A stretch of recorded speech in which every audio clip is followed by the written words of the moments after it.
October 19th, 1972. Lubang Island, Philippines, 27 years after World War II ended. A Japanese soldier was still fighting it. By every law of history, his rifle should have been silent. His uniform should have belonged in a museum. His war should have ended decades earlier. None of those things were true. The afternoon looked ordinary. Rice fields shimmered beneath the tropical sun. Smoke drifted lazily above harvested stalks. Children laughed somewhere beyond the hills. Nothing suggested that World War II was still alive on this island. An elderly farmer bent to gather another bundle of rice. He had worked these fields for years. Every trail felt familiar. Every stream had a familiar bend. Only the jungle remained unpredictable. Not because of wild animals, because sometimes it fired back. He reached for another bundle. A rifle cracked through the afternoon. The bullet struck the earth so close that dirt exploded across his face. Instinct threw him to the ground before thought could catch up.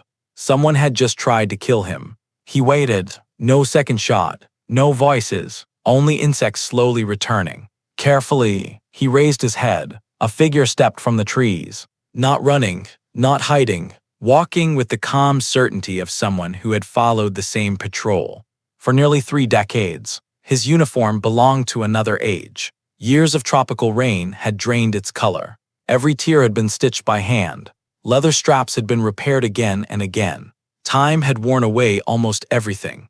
Everything, except discipline. Every button remained fastened. Every pouch rested exactly where military regulations required. Across his shoulder hung a Type 99 Arisaka rifle. Bayonet fixed, bolt polished, not a trace of rust. Someone had cleaned it that morning, as he had every morning, since the final days of World War II. His beard had turned gray. Deep lines crossed his face. Only his eyes refused to age. Sharp, alert, still searching for an enemy the rest of the world had stopped fighting decades earlier. The farmer stared in disbelief, because the war had ended in 1945. Yet one Japanese soldier had never accepted that it was over. To the rest of the world, it was 1972. Men had walked on the moon. Jet aircraft crossed oceans in hours. Television had transformed everyday life. Children born after the war were now raising families of their own. History had moved forward, but inside this jungle, the calendar had barely moved. They believed the emperor still expected them to complete their mission. The mission still existed. The enemy still occupied the island. Another sunrise meant another day of war. For 27 years, the world rebuilt. These Japanese soldiers kept preparing for the next battle. One by one, time claimed them. Some surrendered. Some died. Only one remained, still carrying the same rifle, still following the same order, still fighting the same war. How could that happen? How could World War II continue? Inside the mind of a Japanese soldier. For almost 30 years, the answer didn't begin on Lubang. It began years earlier. Inside a classroom, the war that trapped Hiroo Onoda didn't begin on Lubang. It began years earlier, long before he ever carried a rifle. Every morning, across Japan, schoolchildren stood in neat rows beneath the rising sun. Before mathematics, before history, before writing, came ritual. Small hands rose together. Young voices repeated words they barely understood. The emperor, the nation, duty, honor. The words rarely changed. The repetition did the work. The lesson was simple. A Japanese soldier did not belong to himself. His life had already been promised. Not to his family, not to his future, to the empire. Maps covered classroom walls. Japan stood proudly at the center. The surrounding oceans didn't look like barriers. They looked like roads, roads waiting to carry the empire farther. Children believed they were learning geography. In reality, they were learning destiny. Outside the classroom, the message never changed. Military parades filled city streets. Uniforms earned admiration. Passing officers received respectful bows. Many boys dreamed of wearing the same cap, the same boots, the same sword. War still looked glorious to those who had never seen it. Hiroo Onoda grew up inside that world. By the time a rifle reached his hands, the hardest part of his training was already complete. His battlefield had already been built inside his mind. As the Pacific War expanded, casualty lists grew longer. Entire units disappeared across distant islands.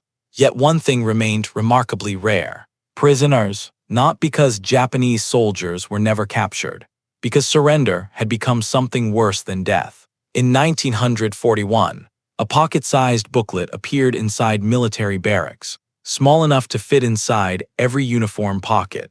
Its title was Senjin-kun, the Field Service Code. Most soldiers forgot almost everything written inside it. One instruction remained: do not live in shame as a prisoner, die, and leave no dishonor behind. It took only seconds to read. Its influence lasted decades. The words escaped the booklet. Teachers repeated them. Parents believed them. Newspapers praised them. Commanders enforced them. Eventually, no one needed reminding. The belief had become instinct. To many armies, capture meant survival. To Imperial Japan, capture meant disgrace. A living prisoner carried more shame than a fallen soldier. By the time Hiroo Onoda entered military service, no officer needed to explain surrender. He had spent his entire childhood learning to fear it. Then came the Nakano School, not an ordinary military academy, a school that trained intelligence officers, men expected to survive behind enemy lines. Long after conventional armies had disappeared, the instructors cared little about parade drills. They taught observation, patience, sabotage, disguise, how to live without supplies, how to vanish without leaving a trace. Most importantly, how to continue fighting, even when completely alone.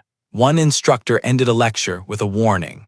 The battlefield may disappear, your commander may disappear, even Japan may disappear, but your mission must never disappear. Most of the young officers nodded, then moved on to the next lesson. None imagined one classmate would spend almost 30 years living those words literally.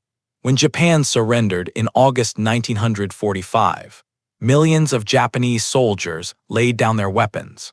Hiroo Onoda never heard the order. By then, his training had already become stronger than reality.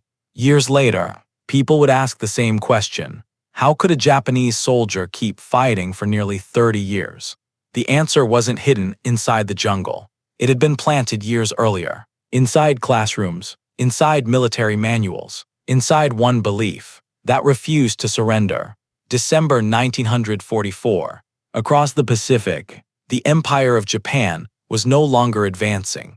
It was retreating. Island after island disappeared from military maps. American fleets moved steadily west. Airfields fell. Supply convoys vanished before reaching their destinations. The empire grew smaller, one defeat at a time. Tokyo understood the reality. Its orders never reflected it. Hold, delay, resist. If an island could not be saved, make the enemy pay for every mile. Lubang wasn't a famous battlefield. It wasn't large. It wasn't heavily defended, but it overlooked the sea routes leading toward Luzon. That alone made it valuable. One night, a transport ship slipped into the island under darkness. Among the officers stepping ashore was 22-year-old Second Lieutenant Hiroo Onoda. He carried one rifle, one sidearm, one backpack, and orders that would outlive the empire itself. The island already looked exhausted. Bomb craters scarred the roads. Supply depots stood nearly empty. The officers stationed there no longer argued about victory. Only time. How many days remained? Perhaps weeks. No one believed Lubang could hold much longer. Tokyo had not sent Onoda there to die. His mission was different: destroy the airfield, sabotage the harbor, blow the bridges, then disappear into the mountains. If the island fell, the fighting must continue. Many of his recommendations were ignored. The bridges remained standing. The airfield stayed operational. Every missed opportunity quietly shortened the island's future. Weeks later, the horizon disappeared beneath American warships. The bombardment began. Palm trees splintered. Machine gun positions vanished beneath artillery fire. Smoke rolled across the beaches. The invasion had begun. Japanese defenses collapsed one after another. Communications failed. Entire defensive lines disappeared within hours. The battle no longer resembled a defense. It resembled an island running out of time. Before withdrawing into the mountains, Onoda received one final briefing. No ceremony, no speeches, just two officers standing beneath tropical trees. Major Yoshimi Taniguchi unfolded a map. His finger rested on Lubang. Then he looked directly at the young lieutenant. "You are absolutely forbidden to take your own life." The order sounded unusual. Many Japanese officers expected sacrifice. Taniguchi expected survival. "It may take 3 years," he paused. "It may take 5, another pause. But whatever happens, we will come back for you." Then came the instruction that would shape the next 3 decades. "So long as you have one soldier, you are to continue leading him. You may have to live on coconuts, if that's the case. Live on coconuts, finally." He gave one last order. "Under no circumstances are you to surrender voluntarily to Taniguchi." It was another operational briefing, one among many. To Onoda, it became absolute. Only months later, Japan would surrender. Across Asia, millions of Japanese soldiers would lay down their weapons. On Lubang, 4 soldiers were about to begin a war that would last almost 30 years. February 1945, American landing craft reached the beaches. Artillery shook the island. Within hours, the defense collapsed. Onoda gathered 3 men: Corporal Shoichi Shimada, Private Kinshichi Kazuka, Private Yuichi Akatsu, 4 Japanese soldiers, 4 rifles, 1 mission, no radio, no reinforcements, only one order: keep fighting. The rest of the world would soon leave the war behind. These 4 Japanese soldiers wouldn't. August 1945, Japan surrendered. Across the world, the Second World War was finally over. Across the Pacific, Japanese garrisons laid down their arms. Millions of soldiers began the long journey home. On Lubang, 4 Japanese soldiers never received that journey. For them, the war had simply entered a new phase. 6 months had passed since they disappeared into the mountains. The food they had carried from the beaches was gone. Rice became a memory. Salt became a luxury. Each sunrise began with the same question. Not who would win the war. How would they survive another day? The jungle demanded discipline. Uniforms never fully dried. Leather cracked beneath endless humidity. Metal rusted overnight. Everything required constant attention. Everything, except the order, that remained untouched. Every morning, before searching for food, before checking the trails, before speaking, Onoda cleaned his rifle. Bolt, receiver, magazine, barrel. The ritual lasted only a few minutes. He never missed it, not because he loved the weapon, because as long as the rifle remained ready, the mission remained alive. The 4 soldiers adapted quickly. Never leave fresh footprints near a river. Never cook before sunset. Never sleep in the same place twice. Move constantly. Leave nothing behind. Survive. Days became weeks. Weeks became months. Outside the jungle, Japan was rebuilding. Inside it, 4 Japanese soldiers still prepared for tomorrow's battle. Then, the sky changed. Aircraft crossed above the island. No bombs fell. No machine guns opened fire. Instead, thousands of white leaflets drifted through the trees. Some landed beside streams. Others disappeared into the canopy. One settled at Akatsu's feet. He unfolded it. The others gathered around. The paper was written in flawless Japanese. Across the top, only one message. The war ended on August 15. Come down from the mountains. Nobody spoke. The leaflet passed quietly from one soldier to another. Each man searched for the same thing. Not hope, a mistake. When it reached Onoda, he studied the paper before reading the words. The printing, the ink, the edges. Then he looked up. No, just one word. Calm, certain. To the outside world, the message was true. To Onoda, it looked exactly like enemy deception. If hidden Japanese soldiers were still fighting, this was precisely how you would try to bring them out. They know we're still here. It's propaganda, no one argued. Not because everyone was convinced, because every year of training had prepared them for deception. Not surrender. The leaflet never had a chance. Onoda folded it once. Then again, he placed it into the fire. The paper blackened. The ink curled into smoke. Within seconds, the first opportunity to end their war had disappeared. More leaflets followed. Then newspapers. Then official announcements. Every message carried the same truth. The war was over. Every answer remained the same. Keep fighting. Months turned into another year. The world moved farther away from the war. These Japanese soldiers moved deeper into it. The fighting should have ended in 1945. Instead, for 4 men hidden on a forgotten island, it was only beginning. 1946, 1 year after Japan surrendered. Factories reopened across the country. Families rebuilt shattered homes. Former soldiers exchanged uniforms for ordinary clothes. Children returned to classrooms. Across Japan, life slowly began again. High in the mountains of Lubang, 4 Japanese soldiers woke before dawn. Not to rebuild, to prepare for another day of war. Their routine never changed. Check the trails, gather food, inspect the ammunition, move camp before sunset, sleep lightly, repeat. Every sunrise looked almost identical to the one before it. The calendar slowly disappeared. Birthdays no longer mattered. Neither did holidays. Time was measured differently. Another rainy season, another patched uniform, another shelter rebuilt after a storm. Every morning began with the same ritual. Onoda unfolded a small cloth, placed his Type 99 rifle across his knees, removed the bolt, inspected the chamber, ran an oiled patch through the barrel. Every movement was deliberate. As long as the rifle remained ready, the mission remained unfinished. Food demanded patience. Wild bananas, river snails, occasionally, a wild pig, sometimes, only coconuts. Whenever hunger became unbearable, one sentence always returned: "You may have to live on coconuts." Major Taniguchi had spoken those words in 1944. 2 years later, they still sounded like yesterday. Then one afternoon, the sky changed. A strange roar echoed across the mountains, unlike anything they had heard during the war. The sound was smoother, faster, more powerful. The soldiers stepped into a clearing.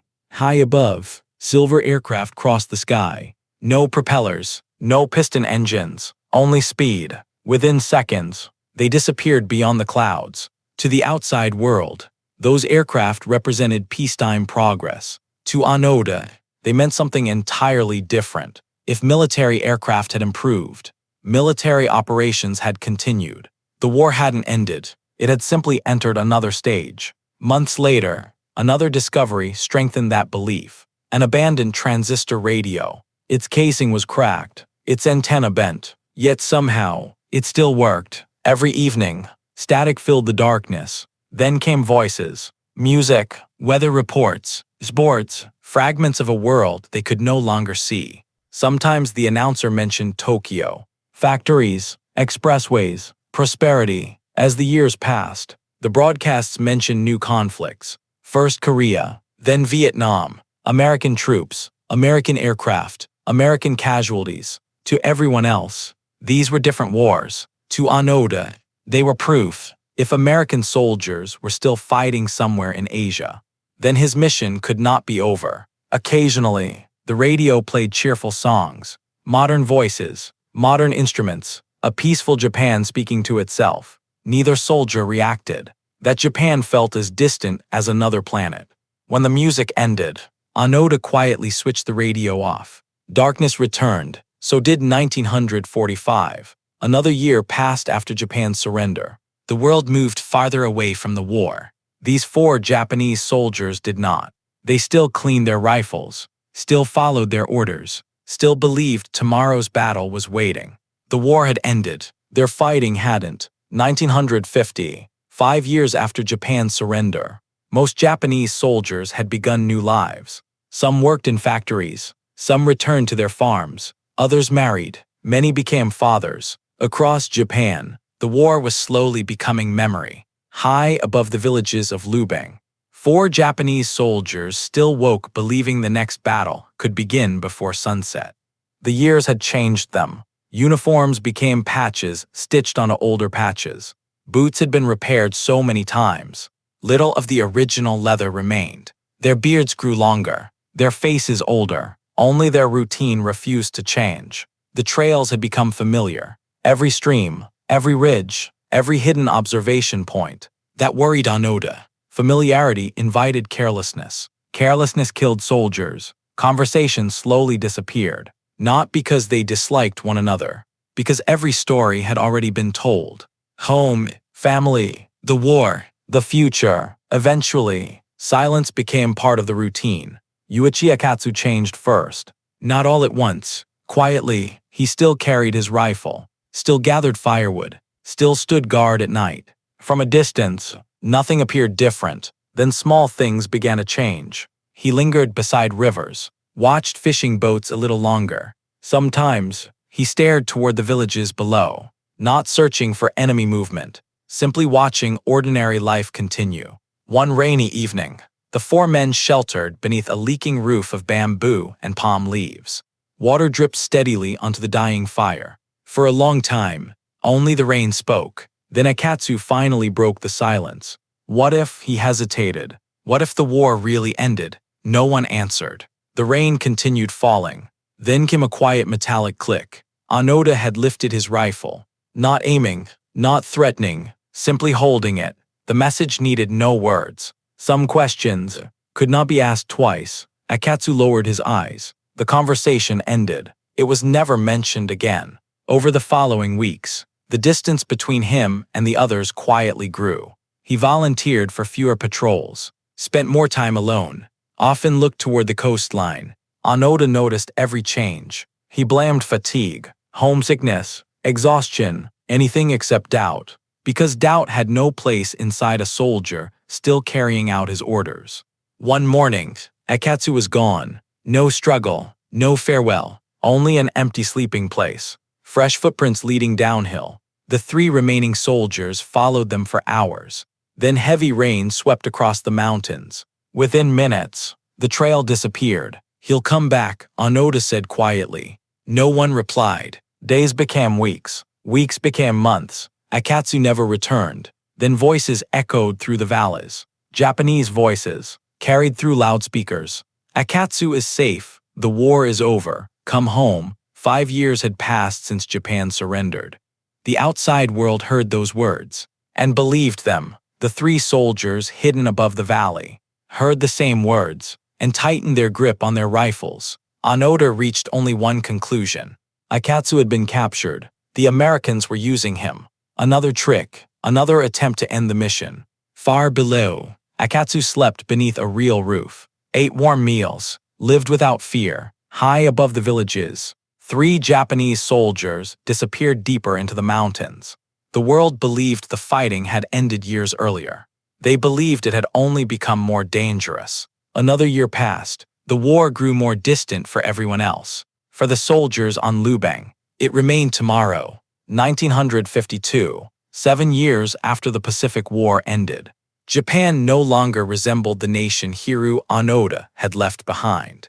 Bombed cities had become construction sites. Construction sites had become neighborhoods. Factories that once built rifles now produced radios, bicycles, and cameras. Children walked to school carrying books instead of gas masks. Across Japan, the war was becoming memory. On Lubang, 3 Japanese soldiers still prepared for tomorrow's battle. Search aircraft returned once again. This time, they carried no bombs, only bundles of letters. The envelopes drifted through the mountains. Some landed beside streams. Others disappeared beneath bamboo. One settled against the roots of a tree. Kazuka found it first. He frowned. No military stamp, no official seal, just handwriting. He quietly handed it to Onoda. The first thing Onoda recognized wasn't the message, it was the handwriting. His mother's, "Hiroo, if you're alive, please come home. The war ended years ago, we're waiting for you," simple words. No politics, no speeches, only a mother trying to reach her son. Another envelope held photographs. His parents looked older. His younger brother had become a man. Children stood beside them, faces Onoda had never seen. An entire generation had appeared, while he remained inside the same war. For a brief moment, Lubang disappeared. He could almost hear the wooden floors of home, almost smell familiar meals, almost remember life before uniforms. Then the moment passed. He folded the letter carefully, almost respectfully, then looked toward the mountains. They forced them to write this. No anger, no hesitation, only certainty. Accepting the letter meant accepting something far more painful.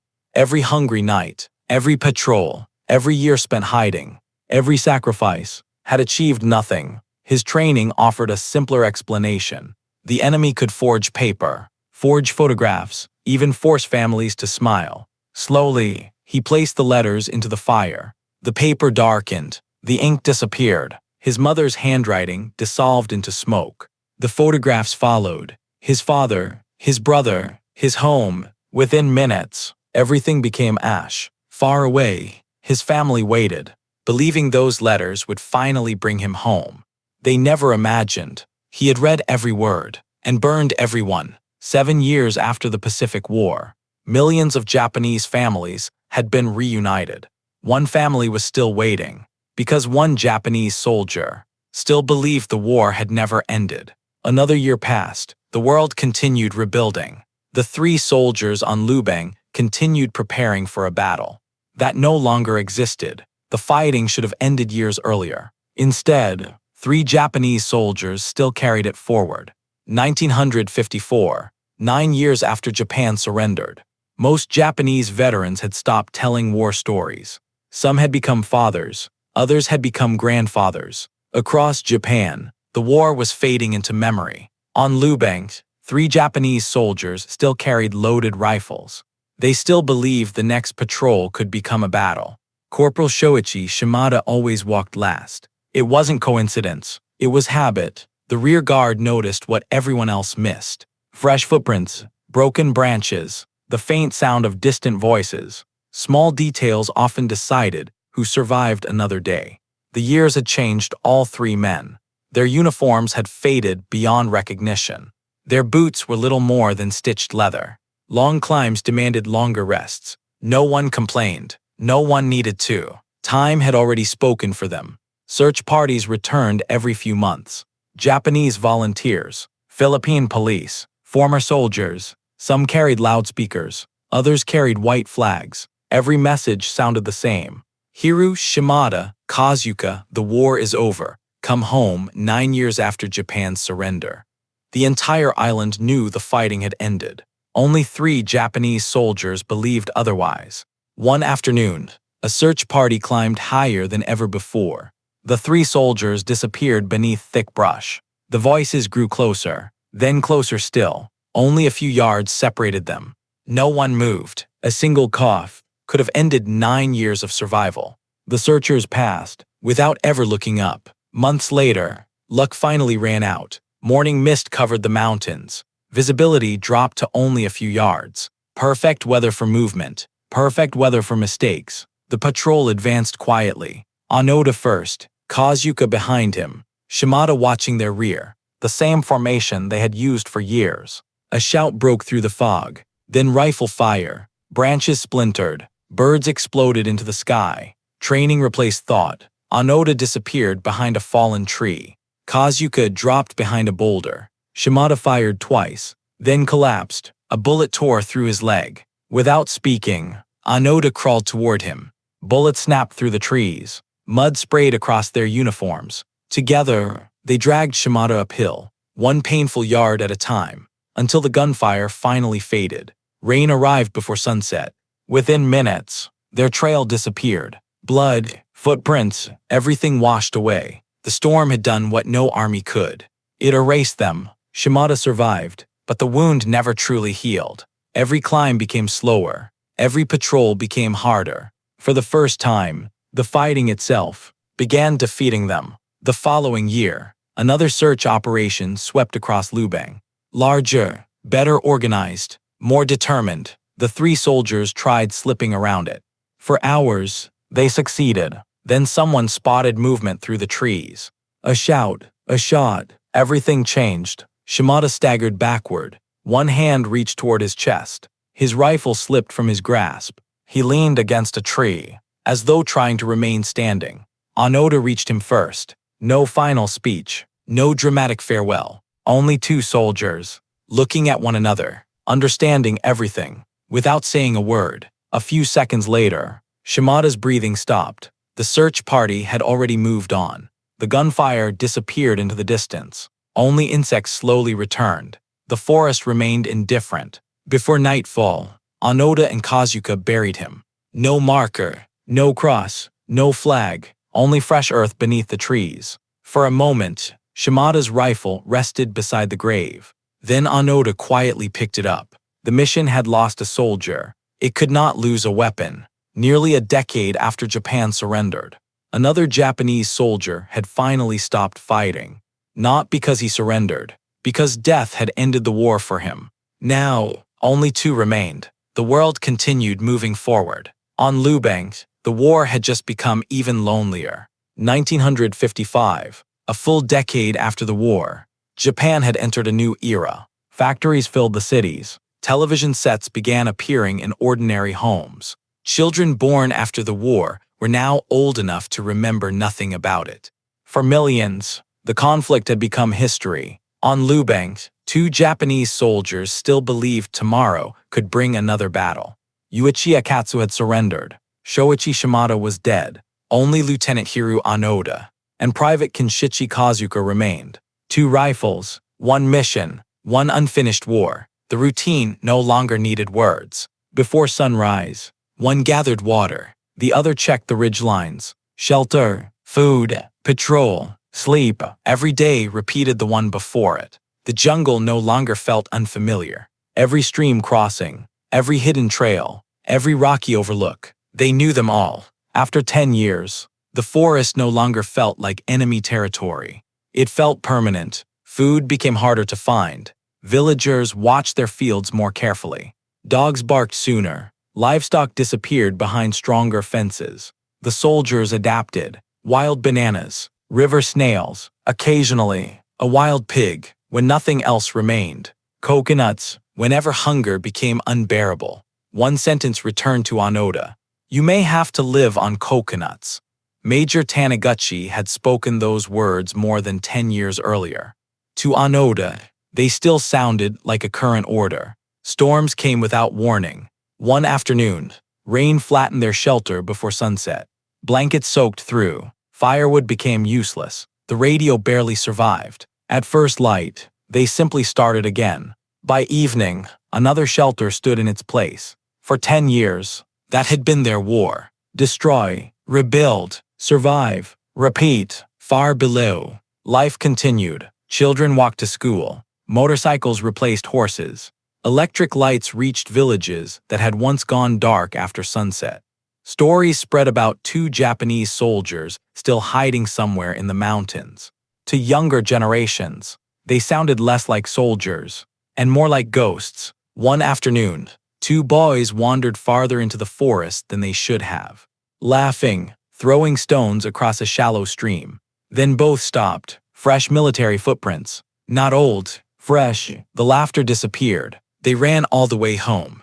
By sunset, the entire village knew. The soldiers were still alive. High above the valley, Onoda watched another search party form. Farmers, police, volunteers, dogs pulling against their leashes. The line moved slowly across the hillside.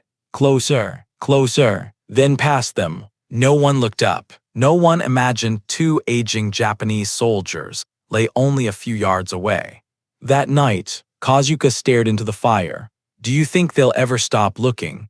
Onoda watched the embers collapse, then answered quietly, they're still searching, so the mission still matters. Neither man considered another possibility. Perhaps no one was searching for enemy soldiers anymore. Perhaps they were searching for two countrymen who had never come home. 10 years after Japan surrendered, the world remembered the war as history. On Lubang, two Japanese soldiers still lived inside it. Another year passed. The fighting should have ended long ago. For Onoda and Kazuka, tomorrow still belonged to 1945.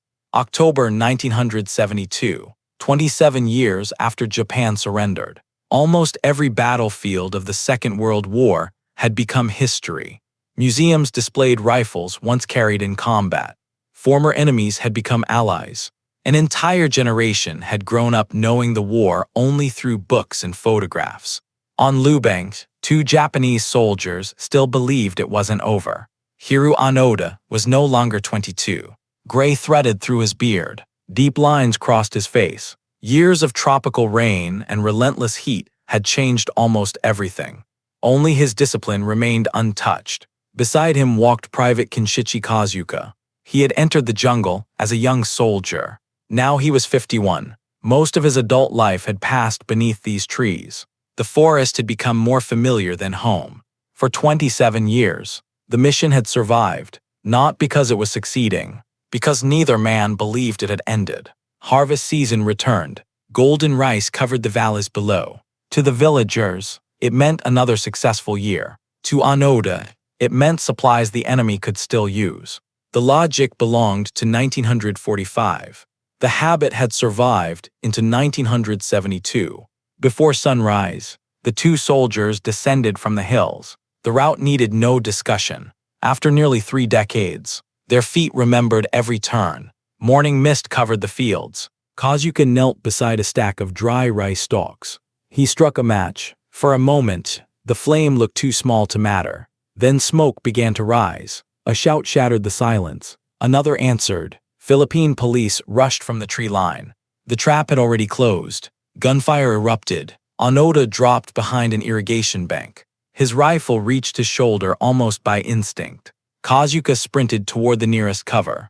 Halfway there, his body jerked. One shot, then another. His rifle slipped from his hands. He collapsed into the harvested field. For a heartbeat, everything stopped. Smoke drifted across the valley. The burning rice crackled softly. The world seemed strangely quiet. Onoda crawled toward him. Every movement slow, every movement deliberate. The distance between them was only a few yards. It felt much farther. Kazuka, no answer. He turned his companion onto his back. The young private who had entered Lubang in 1945 was gone. Only an old soldier remained. One hand still rested against the rifle. Even death had not broken the habit of holding it. There were no final words, no dramatic farewell. 27 years of shared survival. Needed none. The police continued advancing. The mission demanded movement. Once again, duty came before grief. Onoda removed the spare ammunition, lifted Kazuka's rifle, then disappeared into the trees. For the first time since 1945, only one pair of footprints led back into the jungle. By evening, the news reached Japan. A Japanese soldier had been killed during an armed confrontation. In 1972, the headline sounded impossible, yet every word was true. The report changed everything. If Kazuka had survived until that morning, then Hiroo Onoda could still be alive. Search operations intensified. Helicopters crossed the island. Police widened their patrols. Journalists arrived from around the world. The mystery of Lubang was no longer rumor. It had become global news. Deep inside the jungle, one Japanese soldier listened. The helicopters stayed longer. The voices echoed farther. He knew something had changed. He simply didn't know what. That night, he built the shelter alone, cooked alone, stood watch alone. For the first time in 27 years, the routine felt unfamiliar. 27 years after Japan surrendered, only one Japanese soldier was still fighting. The war had taken everyone else. Now, it belonged to him alone. February 1974, nearly 3 decades after Japan surrendered, only one Japanese soldier was still carrying out his orders. Governments had searched for him. Police had searched for him. Former comrades had searched for him. The jungle answered every search the same way, with silence. Then, a 24-year-old traveler decided to try. His name was Nario Suzuki. He wasn't a soldier. He wasn't sent by the Japanese government. He carried no rank, no official authority, only an unusual belief. Some stories deserved one final search. Before leaving Japan, someone asked what he hoped to find. Suzuki smiled. "I want to find Lieutenant Onoda, a panda, and the abominable snowman." In that order, people laughed.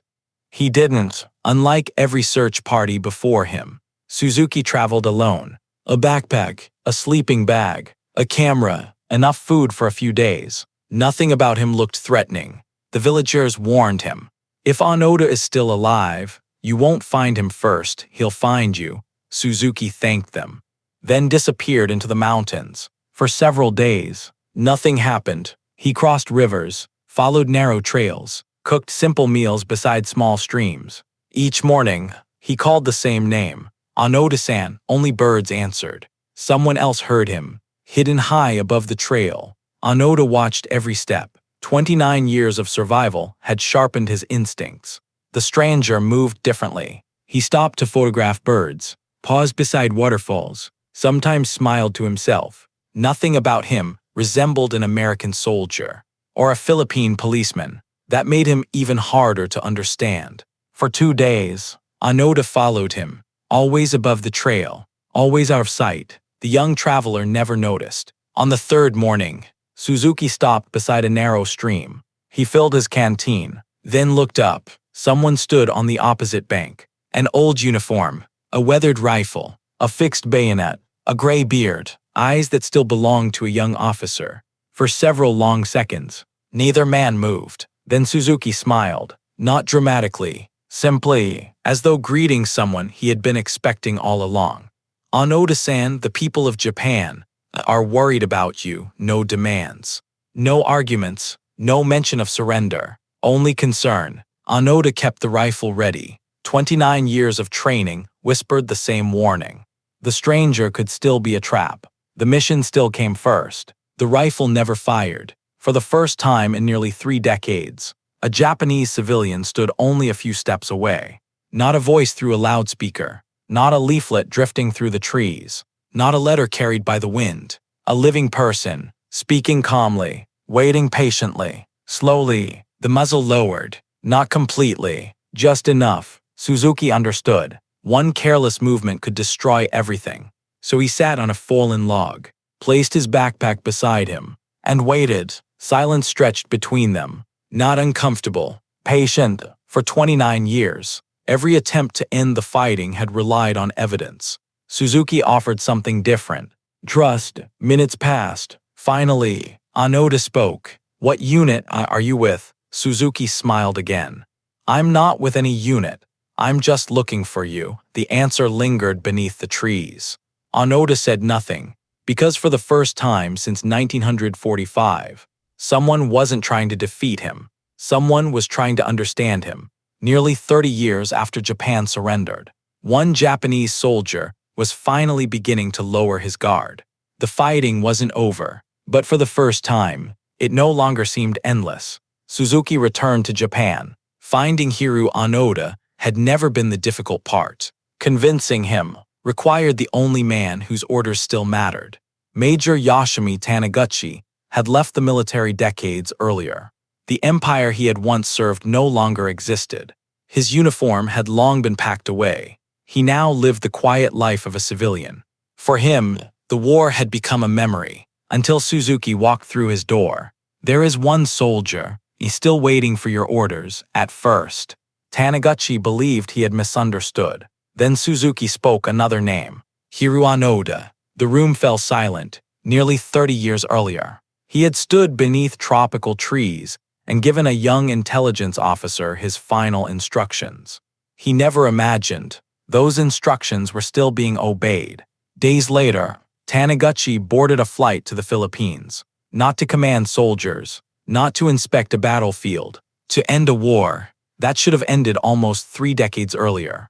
Suzuki guided him through the mountains. The jungle looked almost unchanged. The men walking through it had not. Taniguchi's hair had turned gray. His pace had slowed, yet every step carried him back to 1944. Deep inside the forest, Onoda waited. Patiently, waiting had become part of his life. For 29 years, every sunrise carried the same expectation. One day, someone would return. Then he heard footsteps. One belonged to Suzuki. The other, he recognized before he saw the face. Onoda stepped into the clearing. His rifle rested across his chest. His faded uniform barely resembled military clothing anymore. But every button remained fastened. Every strap sat exactly where regulations required. Time had aged the man, not the discipline. For several long seconds, neither officer spoke. 29 years stood silently between them. Then, almost by instinct, Onoda straightened. His heels came together. He raised his hand in salute. Perfectly, exactly as he had done nearly 30 years earlier. Taniguchi returned the salute. His hand trembled slightly. Not from age, from memory. He removed a folded document. Ordinary paper, extraordinary consequence. He unfolded it carefully, looked once toward Onoda, then began to read. In accordance with the orders of Imperial General Headquarters, all combat operations have ceased. You are hereby relieved of all military duties. Nothing happened. No applause, no celebration, no triumphant music, only the wind moving quietly through the trees. For 29 years, one sentence had guided every decision. Continue the mission. Now, another sentence replaced it. You are relieved of your duties. Onoda remained perfectly still, as though waiting for one final command. None came. For the first time since 1945, no one expected him to keep fighting. Slowly, he lifted the rifle from his shoulder. The leather sling creaked softly. His hand rested against the worn wooden stock. Rain, mud, sunlight, 29 years of survival had left their mark. He knew every scratch, every repair, every inch of the weapon. For almost 30 years, the rifle had never been beyond his reach. Now, he lowered it, carefully, without hesitation, without ceremony. The rifle touched the ground. The fighting ended, nearly 30 years after Japan surrendered. The last Japanese holdout had finally received the order he had been waiting for. World War II had lasted 6 years. For Hiroo Onoda, it had lasted almost 30. When he looked up again, the jungle was exactly the same. Only the war had disappeared. March 10, 1974. The walk out of the jungle lasted only a few hours. It had taken nearly 30 years to begin. The same narrow trails that had hidden Hiroo Onoda for almost 3 decades now quietly led him back to the world. The trees offered no farewell. The rivers kept flowing. The mountains looked exactly as they always had. Nature had never known the war was still being fought. Beyond the tree line, everything felt unfamiliar. For years, the sky had always been framed by branches. Now it stretched endlessly overhead. For a brief moment, Onoda stopped walking, not because he was tired, because the world suddenly felt too large. Journalists waited, police officers, government officials, villagers. Cameras clicked before anyone spoke. An aging soldier walked out of a war that had ended before many of the photographers had even been born. Some people watched with admiration, others watched with anger. Families on Lubang still remembered burned rice fields, stolen livestock, neighbors who never returned home. History rarely belongs to only one side. Every war leaves more than one memory behind. Onoda bowed quietly. No speech could explain 29 years. Within hours, his story reached newspapers around the world. The headlines called him the last Japanese holdout. Millions struggled to believe it. How could one man continue fighting? For almost 30 years after Japan surrendered, the answer was never the jungle. The jungle only kept him alive. The real battlefield had always been inside his mind. Japan itself looked unfamiliar. Expressways crossed cities he barely recognized. Bullet trains traveled faster than wartime fighters. Factories that once produced rifles now built cars and televisions. Children carried transistor radios no larger than a hand. He hadn't returned to the Japan he remembered. He had entered a country that had grown older without him. People asked the same question again and again. Why didn't he believe the leaflets? Why reject the photographs? Why burn the letters from his own family? The question assumes something simple, that facts alone are enough to change a deeply held belief. History suggests otherwise. A belief repeated every day can become stronger than evidence, stronger than photographs, stronger than eyewitnesses, sometimes even stronger than reality itself. Military inspectors later examined Onoda's rifle. The mechanism still worked. The barrel remained clean. The bolt moved smoothly. For 29 years, he had cared for it almost every single morning. The empire that issued it had disappeared long before. The rifle had simply waited beside him. Years later, Onoda returned to Lubang. This time, without ammunition, without orders, he met families whose lives had crossed his own during those forgotten decades. He listened. He apologized. He helped support local schools. Nothing could restore the years that had been lost. But perhaps something meaningful could still grow from them. Hiroo Onoda died in 2014. He was 91 years old. Most people remember him as the last Japanese holdout. That is true, but it is only part of the story. His longest battle was never against American soldiers, never against Philippine police. It was against an order that had become stronger than time itself. World War II officially lasted 6 years. For millions of soldiers, it ended in 1945. For Hiroo Onoda, it ended on March 10, 1974, nearly 30 years later. Perhaps that is why his story still endures. Not because he survived, not because he kept fighting, but because it reminds us that wars can end on paper long before they end inside the human mind.